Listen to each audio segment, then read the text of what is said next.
want you to have a look at this. That downswing took 0.28 seconds. Not very long at all. Backswing obviously took a little bit longer. But when the downswing is so fast, it doesn't give you any time to fix or change anything.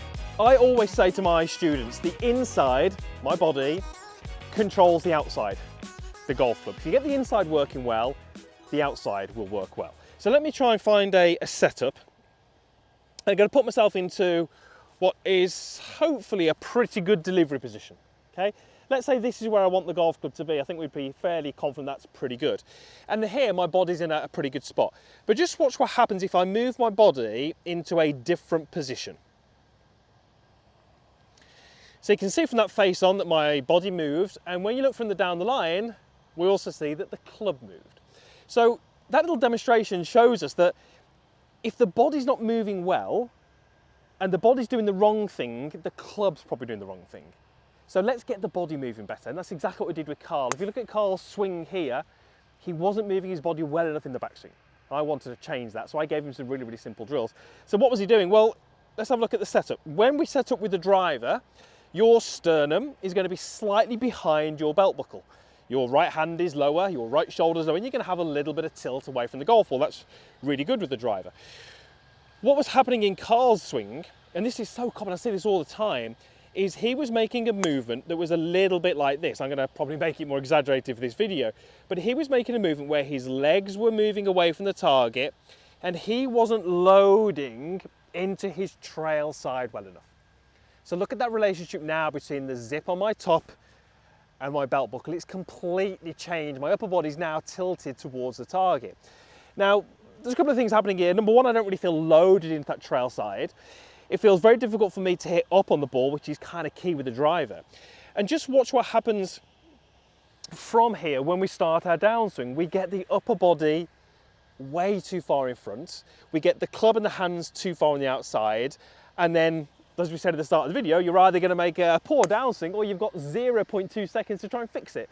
And that's just not going to happen unless you're beating 1,000 balls a week. So let's go through a couple of the really simple drills that we gave Carl. And we did this on the golf course, so these are things that you can do relatively quickly.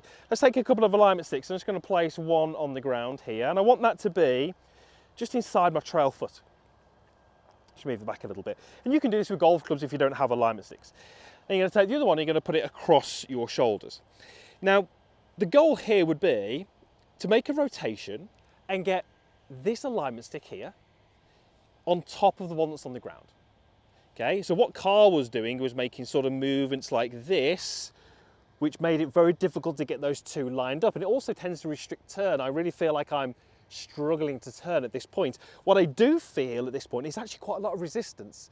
And actually for many golfers, that's a feeling that they're searching for. They're often getting those feels of resistance and thinking, great, I've kind of wound up really well. But the reality is we haven't. So what I'd love you to do is just go ahead and just see if you can make a rotation where the alignment stick that's sort of across your shoulders falls on top of the alignment stick that's on the ground. And this does two things. Number one, it gets you loaded into your trail side a little better. But number two, it also gives you a good amount of rotation. You can see how I've got my alignment stick to around about 90 degrees. Now, if I had a driver in my hands, I'd probably go a little further through a little bit more force and momentum. So you're often not going to turn as much when you're doing rehearsals, but I love this little exercise. To make this even better, you could do this in front of a reflectional mirror, because then you've got the visual from the stick and the one that's on the ground, but you've also got what you're seeing in the mirror. And that's so powerful, because when we're making these little movements and you're learning how to move your body in a different way, the feels and the visual cues are really powerful together. The thing I want you to just be aware of here is my lead knee. Watch as I turn, my lead knee sort of kicks in behind the golf ball. And I would like to see a pretty straight line from my shoulder through my knee to my foot. Again, that's a really good checkpoint, because if we see this, then again, you can see how my line doesn't really line up and I've got my upper body tilted in the incorrect way. So I just want you to stand here and I want you to feel like you're loading into this trail side and your lead shoulder feels like it's arriving over the inside of your right foot. What we're really saying here is that we're turning the body and we're priming the backswing. That's so, so important.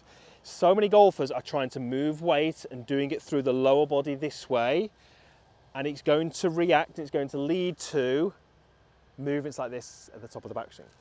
So how does that then relate to the downswing? Because obviously the downswing, we're saying we want to make a little simpler. Well, let's go through how that relates to the downswing.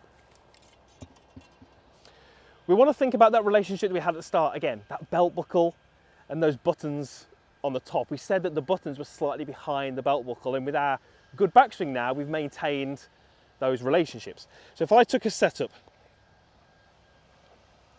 here, and this is what I said to Carl, we've got him moving better in the backswing, we've got him winding up his body better. This was the really simple cue that I gave him. Okay, remember, we're on the golf course. I can't give him 15 things to think about that are technical. I've got to give him some really simple cues to help him perform with the driver. Belt buckle, buttons are slightly behind. When we've made our good backswing and we've wound up a little better, we've got that nice position we've just spoken about.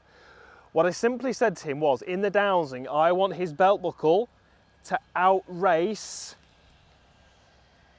the buttons on his top. And when that happens, just look at the shape of my upper body. Okay, now again, this might be slightly exaggerated for this video, but my belt buckle is ahead of my buttons. Okay, that's not what we saw with Carl's driver at the start. Because of what he'd done in the backswing, when he started down, he had the opposite. This was ahead of this. That was influencing the shape of his downswing. And very simply, if we change that relationship around, watch what happens. There's a little split screen again here. Watch where the club goes as I move my body into a better position. Suddenly, if we organize the body, the club falls into place. I cannot stress that enough. If you can move your body well, the golf club's going to follow. The golf club's going to start finding these delivery positions that we know give straight shots. The golf club's going to find these positions where we know we can hit up on it. And what do you want to do with the driver? You want to hit straight shots and you want to hit up on it to give yourself that maximum distance. This is a way that you can make it really, really simple. So it was a little backswing cue, and then in the downswing, it was very, very simply, can we get the belt buckle to outrace the upper body? All I was really trying to do with Carl was get him to work on his tilts. We call these side tilts. He wasn't tilting his body correctly. With a couple of simple little tips, we got him to tilt it better, and you can do the same. So let's go ahead. See if we can hit this. I don't know about you, but in 0.2 seconds, I'm not overly confident that I could fix a lot of faults. So I'm a big believer, as I said, in making the backswing a lot simpler. Let's wind it up. Belt buckle out races the upper body.